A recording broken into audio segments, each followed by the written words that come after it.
Halo, Assalamualaikum warahmatullahi wabarakatuh. Ketemu dengan saya, Hendras Budi Paningkat, dalam catatan harian pegawai ATR BPN. Dalam video ini, saya akan menjelaskan tentang sistem pendaftaran tanah, di mana literatur dalam video ini dinukil dari Himpunan Karya Tulis Pendaftaran Tanah dari Direktorat Jenderal Agraria, Direktorat Pendaftaran Tanah tahun 1985 yang dikompilasikan dengan literatur lainnya, di mana Himpunan Karya Tulis tersebut secara tidak sengaja saya temukan di kantor pada waktu kerja bakti membersihkan kantor. Nah, setelah membaca tulisan dalam Himpunan Karya Tulis tersebut, saya mendapatkan informasi yang bermanfaat dan perlu dilestarikan guna menambah khasanah pengetahuan di bidang pertanahan, terutama dalam sistem pendaftaran tanah. Yuk, kita mulai ya.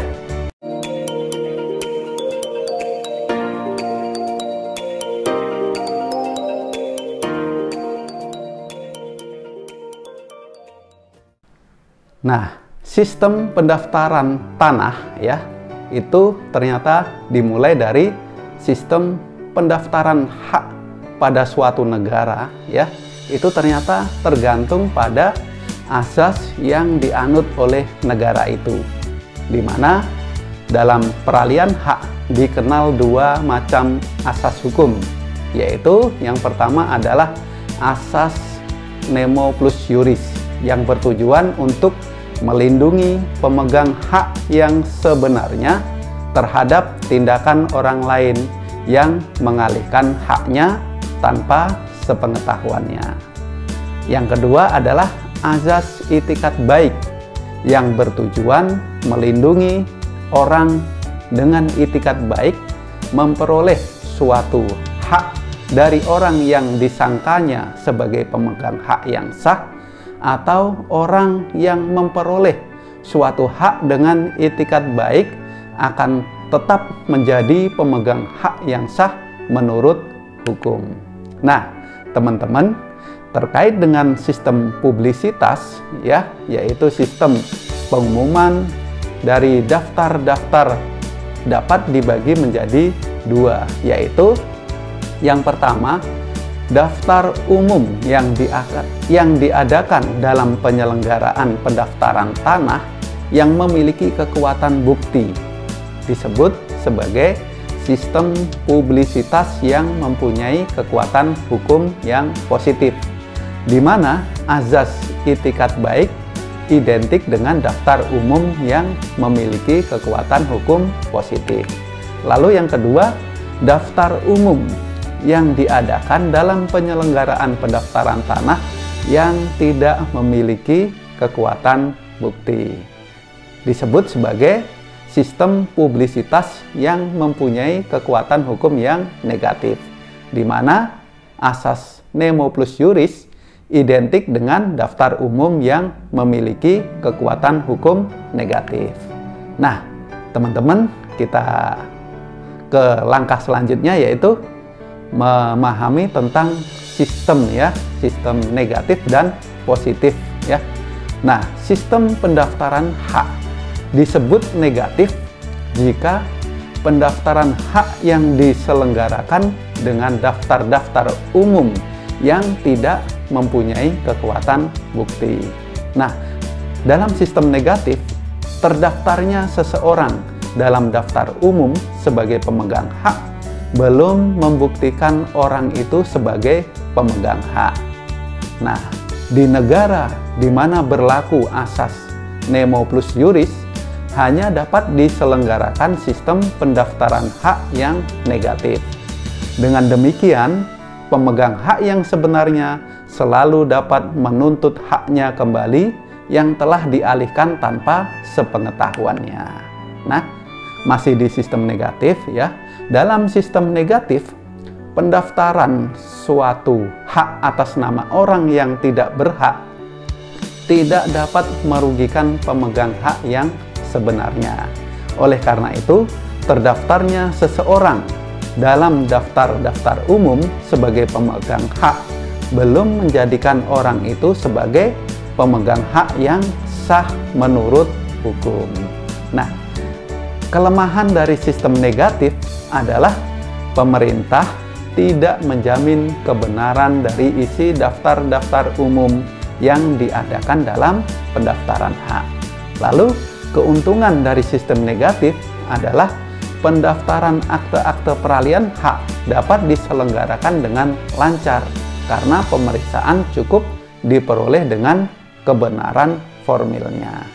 Lalu, sistem negatif terdapat di Perancis, Belgia, Belanda, Italia, dan negara yang lainnya. Mungkin teman-teman bisa menambahkan di sini ya.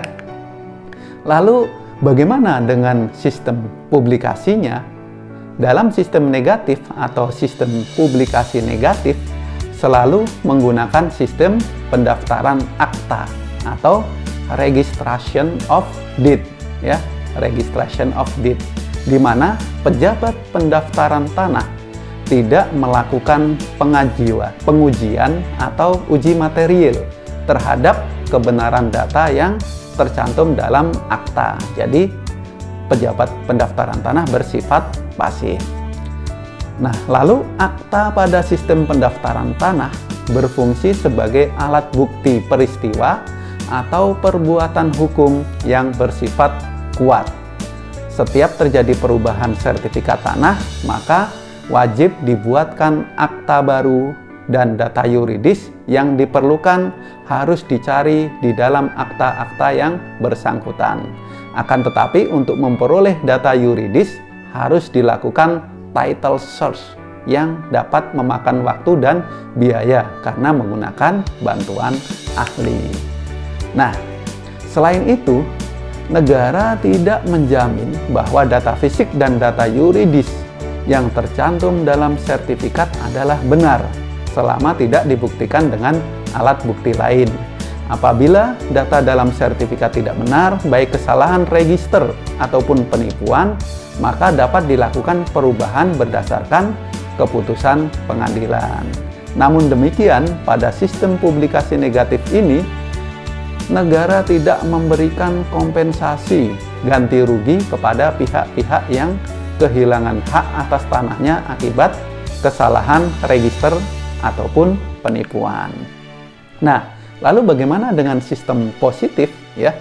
Pengertian positif mencakup ketentuan bahwa apa yang sudah didaftar itu dijamin sebagai keadaan yang sebenar-benarnya.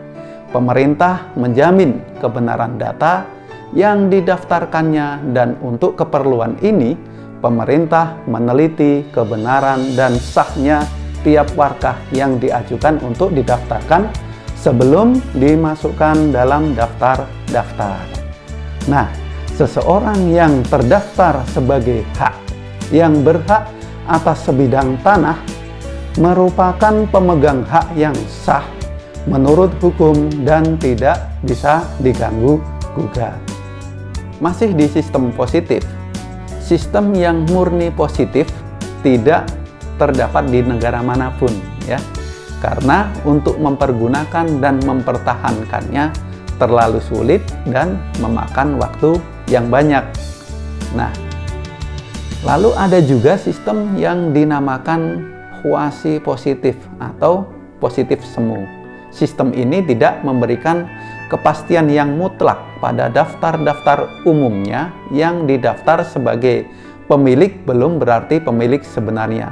Daftar itu hanya memberi jaminan terhadap pihak ketiga yang dengan itikat baik mempercayai daftar itu. Jadi, dalam sistem positif itu, siapa saja dengan sesuatu perbuatan hukum yang sah mendapatkan sesuatu hak dari seseorang yang terdaftar dalam daftar umum, maka ia memperoleh hak yang tidak dapat diganggu-gugat. Pada sistem positif, jaminan diberikan kepada yang memperoleh hak dengan itikat baik. di mana itikat baik susah dibuktikan, sehingga untuk melindungi pemilik yang sebenarnya perlu diselenggarakan pendaftaran hak dengan daftar-daftar umum yang mempunyai kekuatan bukti. Jadi dengan demikian, pemegang hak yang sah menurut hukum bagi pihak ketiga hanyalah orang yang terdaftar dalam daftar umum sebagai pemegang hak.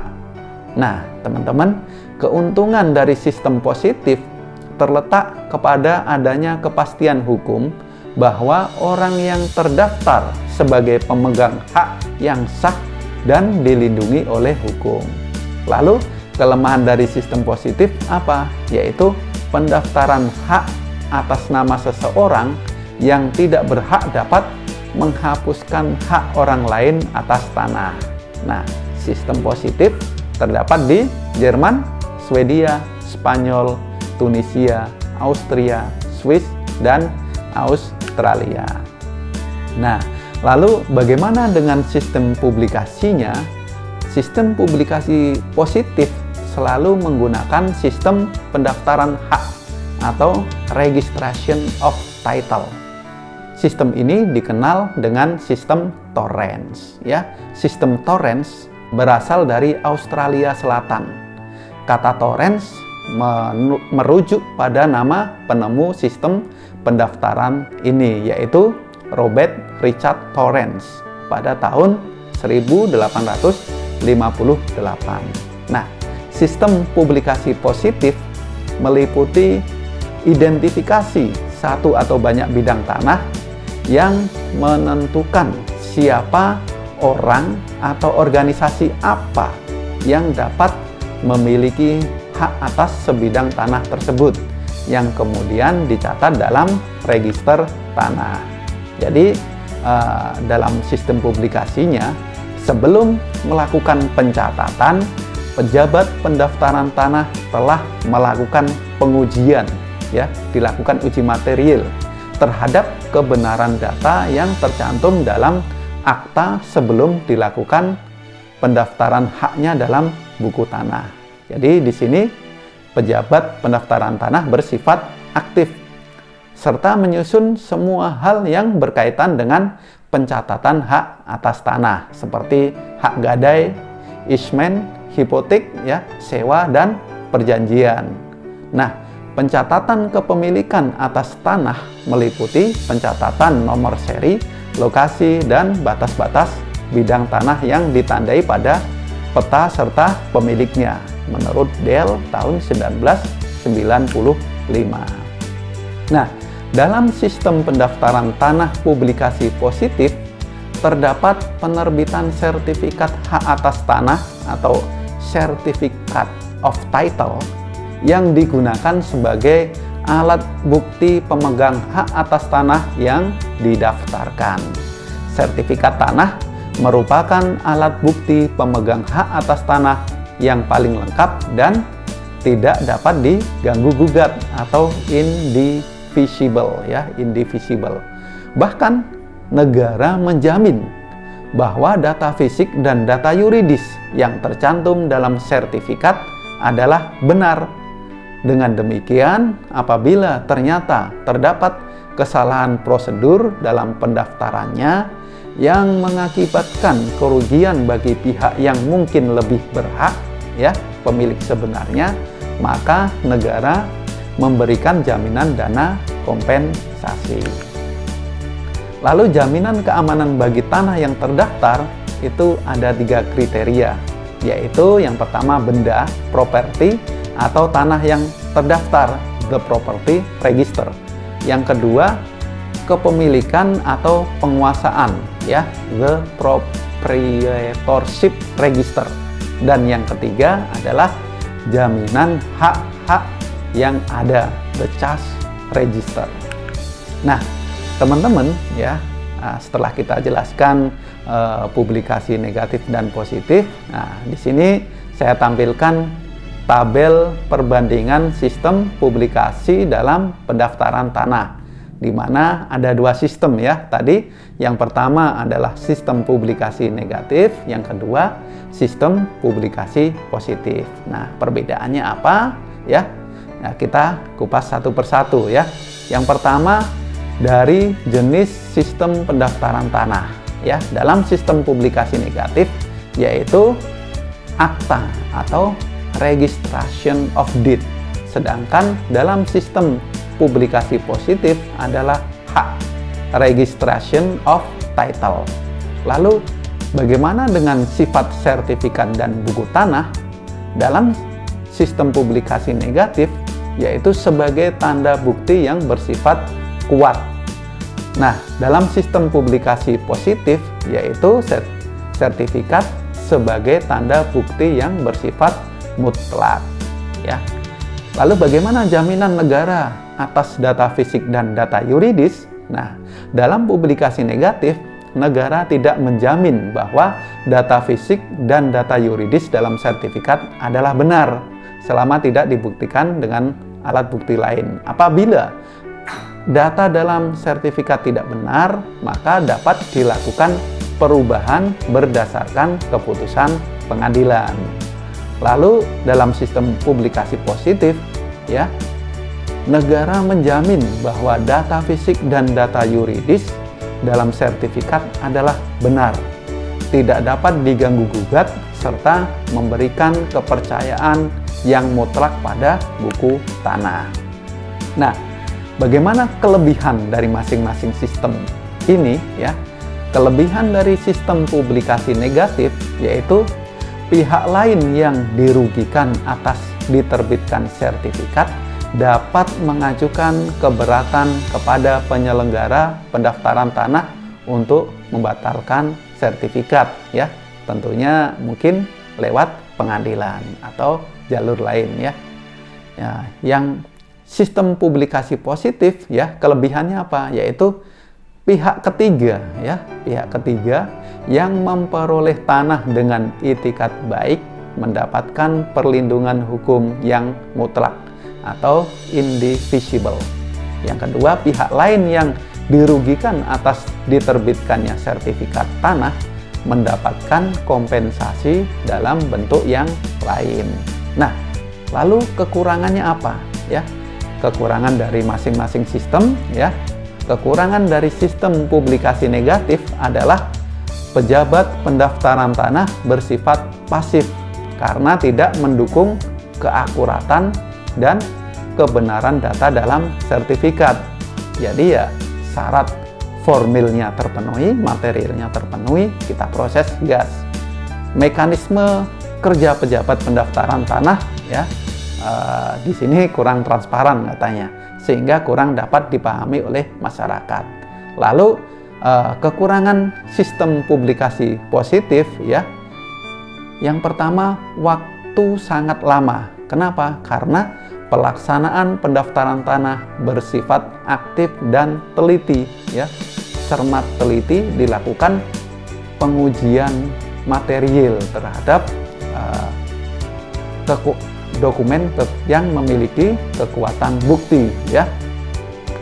Yang kedua, pemilik hak atas tanah yang sebenarnya akan kehilangan tanah ya, kekurangannya.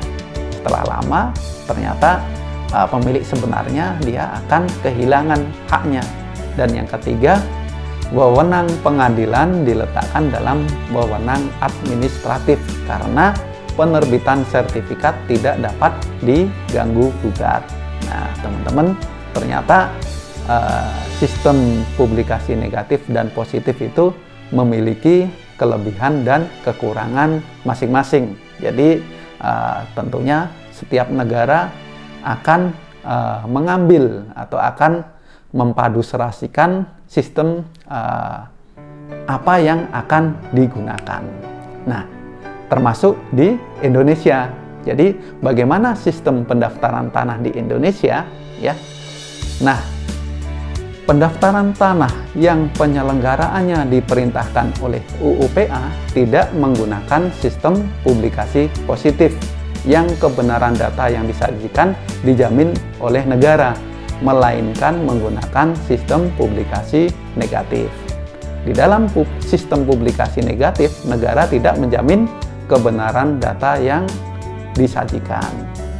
Yang kedua, sistem pendaftaran tanah di Indonesia menurut PP 24 tahun 97 ya, tentang pendaftaran tanah itu menggunakan sistem pendaftaran tanah berpublikasi negatif ya, sistemnya negatif bertendensi positif.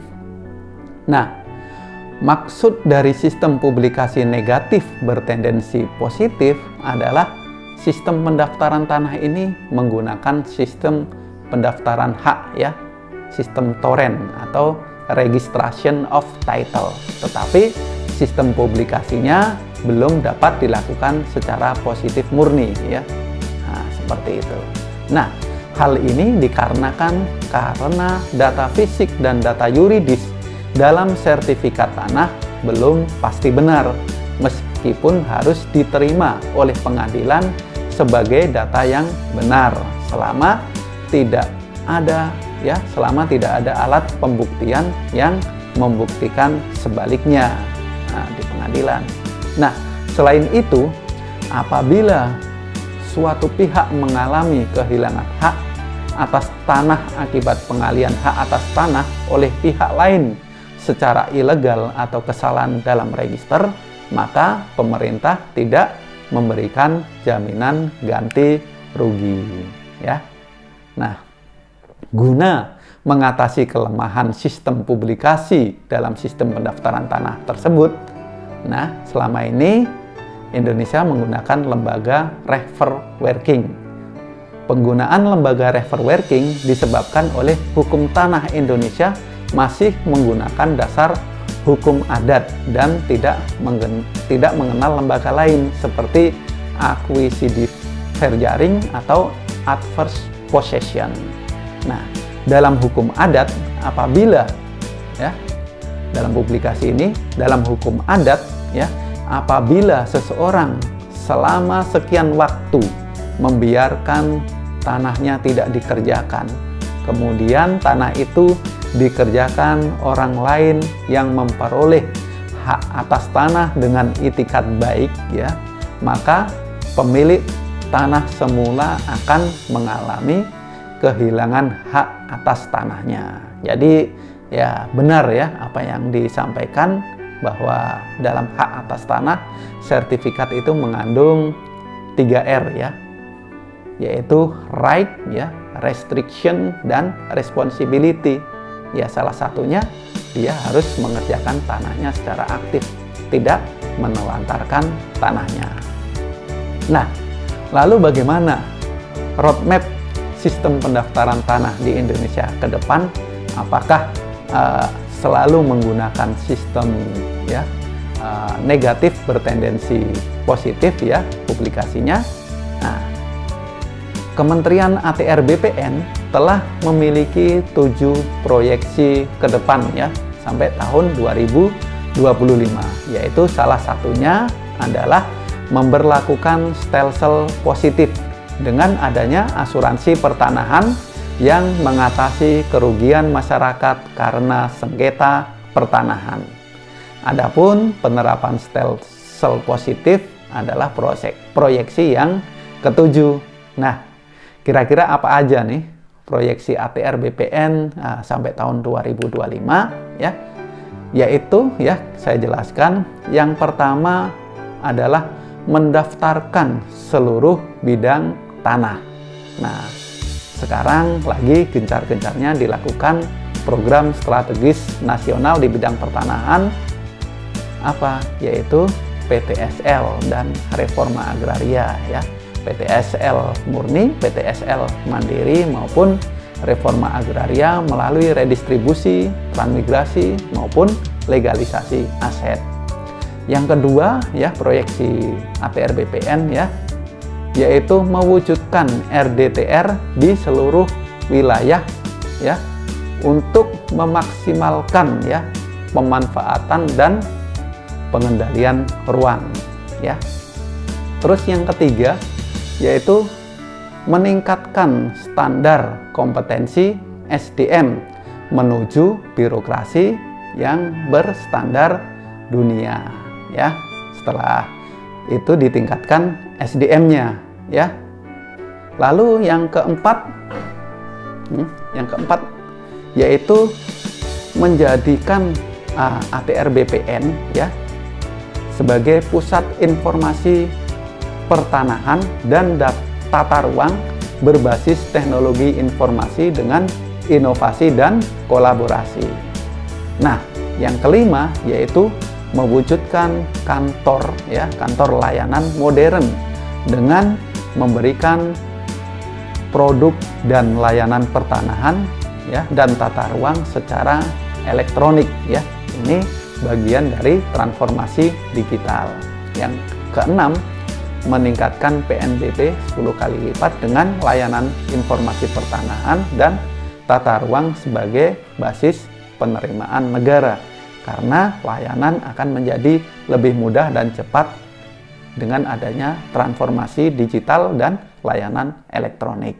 Kemudian yang terakhir, setelah semua bidang tanah terdaftar, RTDR-nya juga sudah bagus, SDM-nya sudah bagus, terus informasi pertanahan dan tata ruangnya sudah berbasis teknologi informasi, ya, kantornya udah modern, ya, layanan banyak, ya, sengketa-sengketa juga udah tidak ada, sengketa pertanahan, masalah pertanahan sudah berkurang jauh. Yang ketujuh, baru dilakukan memberlakukan stelsel positif atau asuransi pertanahan untuk mengatasi kerugian masyarakat akibat sengketa pertanahan. Oke, sekian video dari saya. Terima kasih.